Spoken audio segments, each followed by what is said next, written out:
ኢት ዋዝ ሪሊ ቻሌንጅ። ግን እኔ አሁን የሚገርመኝ ይሄን ያህል ዘመን እንደምኖር ባቅ ኖሮ በጣም የመጨረሻ ፈሪ ነበር የሚወጣኝ እና ምክንያቱም ስለ አንተ ቀን ሁሉ እንገደላለን እንደሚታረዱ በጎች ተቆጠርን የሚለውን ጥቅስ አምነን በየዕለቱ በሞት ሸለቆ እንኳን መካከል ቤት አንተ ከኔ ጋር ነህ አልፈራም እያል በቃ ኤኒታይም ህይወታችን የሚገርመው ሌላ ቀርቶ እንኳን ይሄ ያል ኃጢአት መናዘር ህይወትን ሁልጊዜ መመርመር የበደለኝ የሚመስለኝ ወይ የበደልኩት የሚመስለውን ሰው ይቅርታ መጠየቅ እሱ እንደጠበቀ ሆኖ ሌላ ቀርቶ አካላዊ ንጽህናችን እንኳን ተመተን ከኋላ ሜዳ ላይ ብንወድቅ ወዲያው እንደው ማይሆን ነገር እንዳይታይብን ብለን የአካላዊ ንጽህናችን እንኳን በየቀኑ ነው የምንንከባከበው ማለት ነው።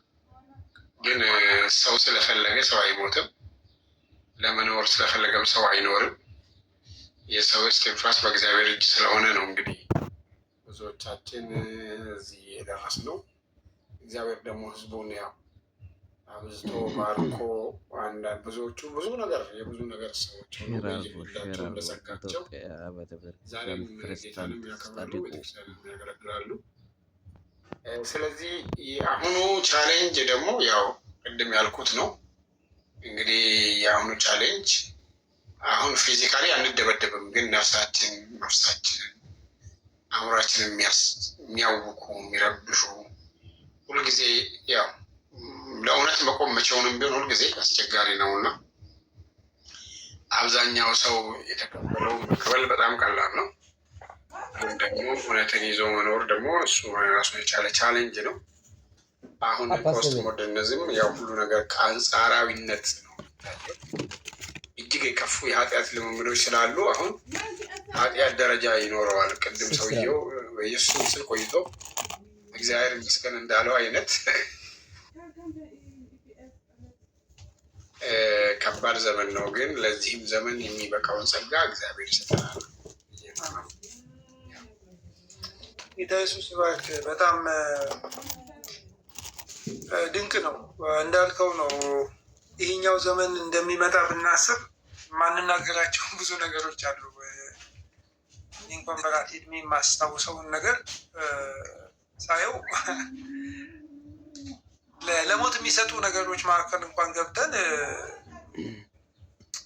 ያልኳቸውን ነገሮችን ያስታውሳለሁ። በቃ ማለት ሰዎች ሊገሉ የሚችሉባቸው ቦታዎች ላይ ገብቼ ምንም አይመስለኝም ነበረ ስናገር እና እንዳልከው ይሄኛውን ላይፍ ብናስበው ትንሽ እንጠነቀቅ ነበር። የእግዚአብሔር ጥበቃ ቤተክርስቲያንን እዚህ ሁሉ ቻሌንጅ ውስጥ እዚህ ደረጃ በማድረሱ ክብርን ለእግዚአብሔር ብቻ እንድንሰጥ እንገደዳለን። በቃ ይህንን ሁሉ ያደረገው እግዚአብሔር ነው። የረዳን፣ ያገዘን፣ የደገፈን ቻሌንጆች አሉና እነሱን ቻሌንጆች እንግዲህ እናንተ አልነበራችሁም። ወደኋላ ተመልሳችሁ ወይ ወደ ውጭ ሀገር መሄድ አለባችሁ። በተደራጀ መንገድ እንደዚህ የተጻፈ ወደኋላ ሄዳችሁ ባዮግራፊ አንብባችሁ የምታዩት ነገር አልነበረም። ሰው ሁሉ ያው ወንጌልን ለመስበክ ለማገልገል ውጫው ያንን የመከራ ዘመን ለማሳለፍ ነው እና አሁን የተጻፉ ያሉ ነገሮች አሉ። ያንተም ደግሞ የህይወት ታሪክ ኦልሞስት እንግዲህ እያለቀ እንዳለ ነው የማውቀው እና እሱ ደግሞ ሲወጣ ትልቅ ላይብራሪ ነው የሚሆንልን እና ፓስተር ጌታ ኢየሱስ ይባርክ። መጨረሻ ማነሳልህ ነገር ከዚህ ካለፉት ከግጭቶቹ ከንትርኮቹ ከአንዱ አንዱን የሚበድልበት የመበዳደል ህይወት ውስጥ በፖለቲካውም ዓለም በማህበረሰብም መካከል አንዱ በአንዱ የሮሮ ህይወት፣ የሀዘን ህይወት፣ ቀን እስኪወጣ የመጠበቅ ህይወት ሰው በቂምና በበደል ታስሮ ባለበት ሁኔታ ውስጥ የጻፍከው መጽሐፍ አለ እና ባለፈውም የተወሰነ ፕሮግራም ሰርተንበታል። ነገ በዲኤምቪ አካባቢ ላሉ ወገኖች ትልቅ እድል ተዘጋጅቷል።